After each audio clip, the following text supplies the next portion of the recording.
It is your Classic Metal Show right here on the ClassicMetalShow.com. The name of the band there is called Night Demon. Yeah. And that is Heavy Metal Heat. Album of the year. I'm feeling it already that 16 degrees out there doesn't affect me at all now that Heavy Metal Heat has been pumped into the room. Dude, that album kicks fucking ass. You know what it sounds like? What? Sounds like Dave Meniketti fronting Judas Priest. It's just it's all those old bands. All it's Saxon. It's but pick one from that era. Yeah, but does that make sense to you? It sounds like does. Dave Meniketti fronting Priest. Mm-hmm. It's just good. Yeah, it has a very Y&T-ish sound to it. That's my first exposure to this, so that's my initial take. Yeah. They're good, man. They're going to be back on tour in the summer. I know they were here Thursday, and I didn't get to go. Right. And I want to kill myself for not going because fucking the record is great. And I will see them in the summer. They were actually in your neighborhood last night. So well, I knew nothing about them until this afternoon. So there you go. I knew nothing about them. Well, they are a band we are going to play more of because I like them a ton. And the singer, Jarvis Leatherby, is going to be on the show next week. And I'm pumped. This is, for the first time probably since Volbeat, a new band that I'm really, really, really psyched about. Yeah. Did you say Jarvis Weatherby? Leather, like Leather Leone? Yeah, Leatherby. Leatherby. That's the demonic son of Mr. Weatherby from the Archie gang. That's it. Mr. Weatherby. Mr. Weatherby. Well, speaking of top 10 of the year. Yes, sir. We discussed our top 10 last week, and, we always round out our year with our top 10 and best of shows and whatnot. Right. And thinking of that and reading about that, etc., I meandered over to EddieTrunk.com. Okay. Because he is the purveyor that everything that's metal. Yeah, he knows everything. He knows everything. And I looked at his top 10 CD countdown of 2014. All right. Very uninspired. Okay, what is this? I have not even seen this. So. I know. That's why I'm bringing it to the table. I didn't want to let you know. Okay. But number 10, something that I don't think made any of our lists. Okay. Tesla Simplicity. Probably Tim James. That's right. He did have that. Yeah. Okay. At number 9, he had a band I never heard of, and maybe you have, maybe not, called Kying. Kying. K-Y-I-N-G? No, it's K-Y-N-G. Kying. King? King? I'm sure that's King. Is that King? I'm going to guess. I'm going to guess that's a fucked up spelling of King. All right. I'm aware of them, but I think I saw them actually at Rock on the Range, but that's how good they were. All right. KY, they're young guys from LA, trio. Yeah. I'm pretty sure they were at Rock on the Range, and I did not. I don't know anything about them. Okay. He says they're a great young trio from LA with their second album. All right, good. Everything I love about hard rock. Great riffs and vocals. Saw them live at Rocklahoma, and they just killed it. They killed it, huh? Favorite new band to watch for sure. Electric. What is this? Electric Halo favorite track. Oh, let's listen. You want to hear some? Yeah, let's go. All right. Maybe.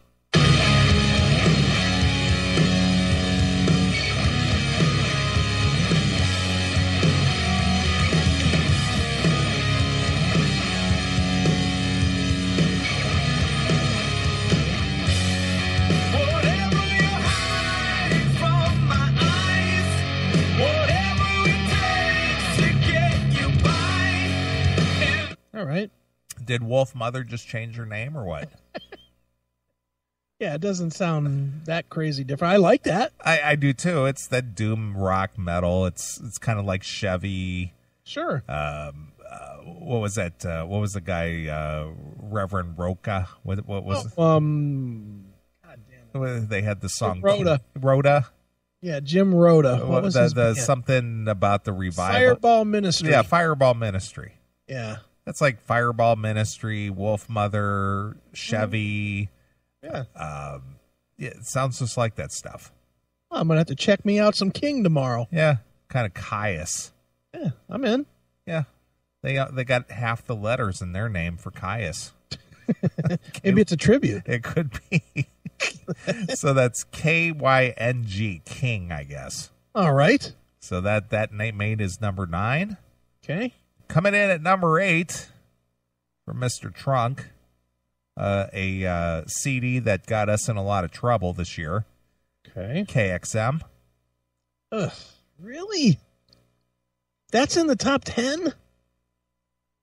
Ugh. Number 8. That was number 8. Not good. But go ahead. Coming in at number 7, another one that I don't know if it made anybody's list or not. Mm-hmm. Red Dragon Cartel. Would have made my top 20. Did Okay. not make anybody's list. All right. Coming in at number 6, one that made a couple of our lists. Mm-hmm. Overkill, White Devil Armory. All right. Coming in at number 5, another album that made several of our lists. Except Blind Rage. Okay. Number 4, coming in on your list, very high. Hang on.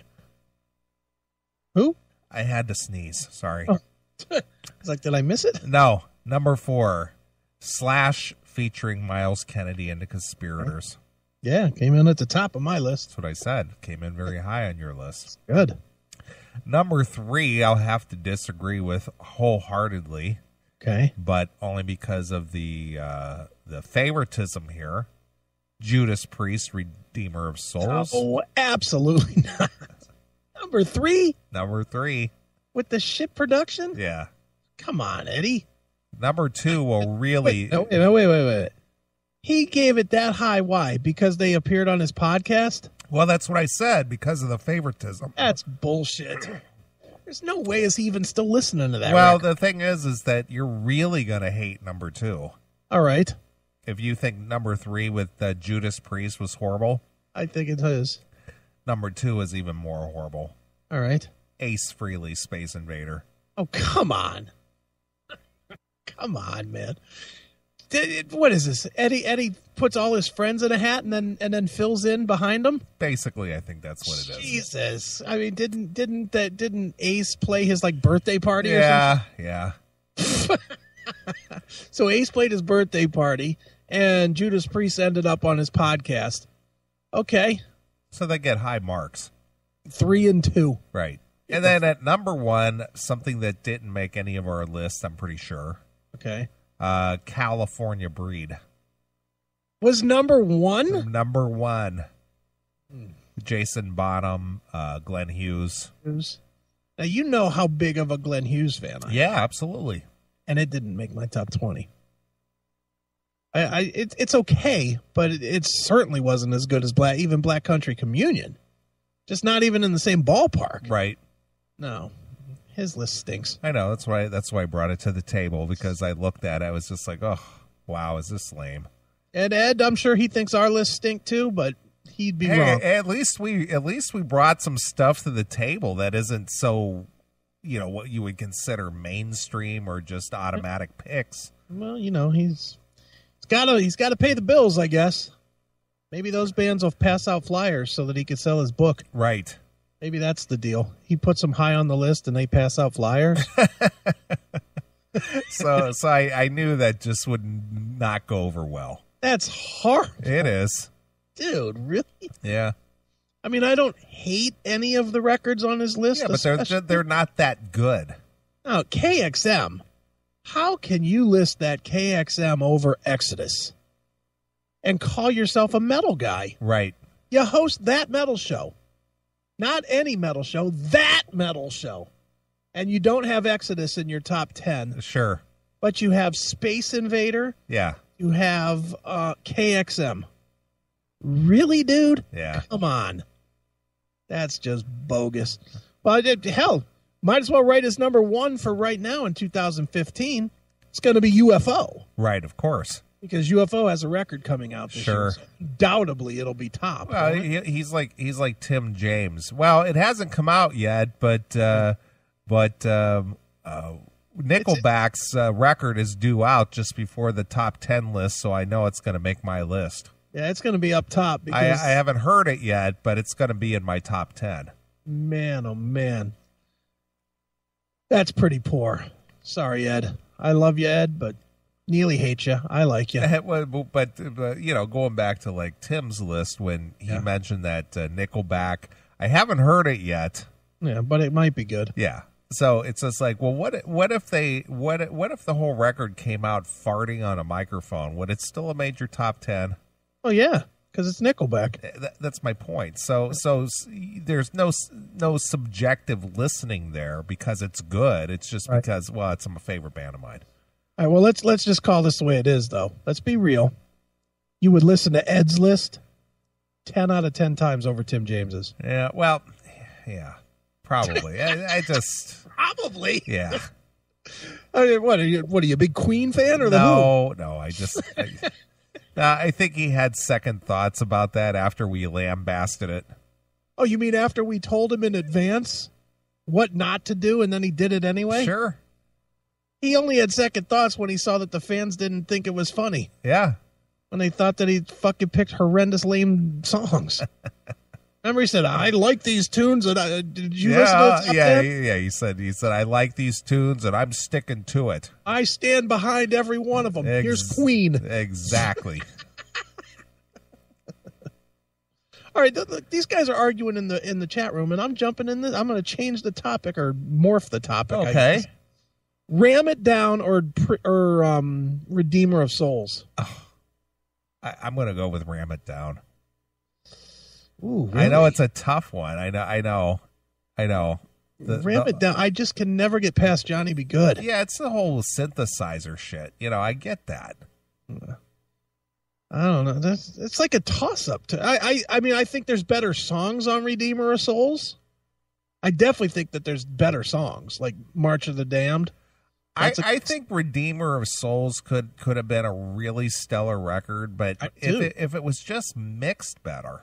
If it just had the painkiller polish, it would have been a great record. It would. Absolutely. Yeah. But and again, the only other thing, and I get the whole age and everything, but Rob was just mid-tempo vocal all the way through. Yeah. Well, that I can live with because it's embarrassing when guys can't do it but still try. Yeah, well, that's also. I mean, I wouldn't want him to attempt it and sound shitty, right? But still, it's just like, oh, wow. Is it time for Priest to retire? I think so. You think? I do.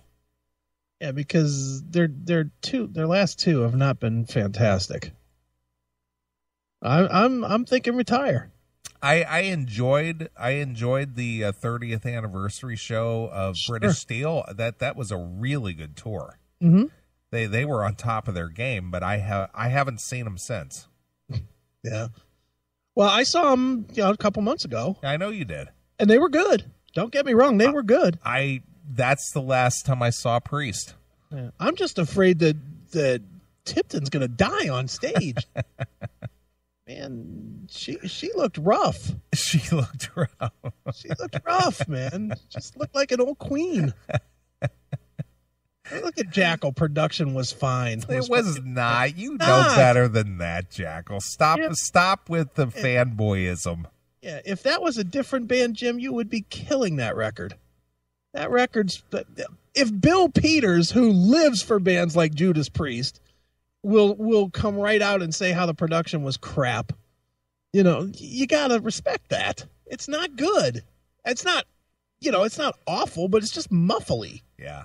It's just muffly and flat. There's no real dynamics to it at all. I don't know. I would like to, and here's a guy that worked with Rob Halford. Now, some of those, not the last one, but those two Rob Halford solo releases. Yeah, in, what was it? Crucible and, what was the first one called? Was it just called Rob Halford? Yeah, I think it might have been Halford. Or Metal something? Metal, was it Metal God? I'm looking right now. It's Metal something.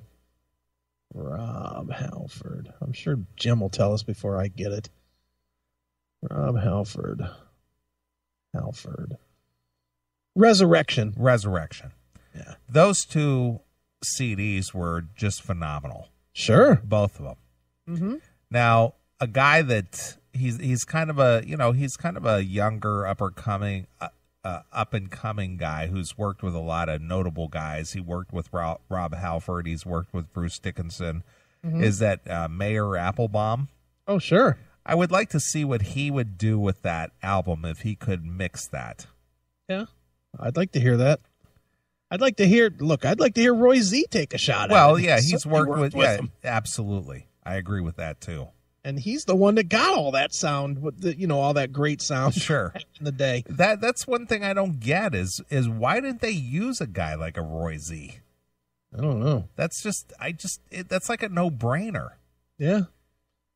Yeah. Who did they use? Did Tipton do it himself? I'm not really sure. I think Tipton did it himself. They should. I would like to see what would happen if they would take those tracks, turn them over to a Roy Z or a Mayor Applebaum or somebody like that. Yeah. And let them do what they do. Right. I know. It's a bummer. It definitely is a bummer because we were all looking forward to that Priest record. That was like the record that everybody was looking forward to most of the year. And then when it came out, I was like, I listened to it twice. I got to be honest with you. Twice. Yeah. I sold a box of CDs, and one of them that was in it was the deluxe edition of Redeemer of Souls, and it wasn't even opened.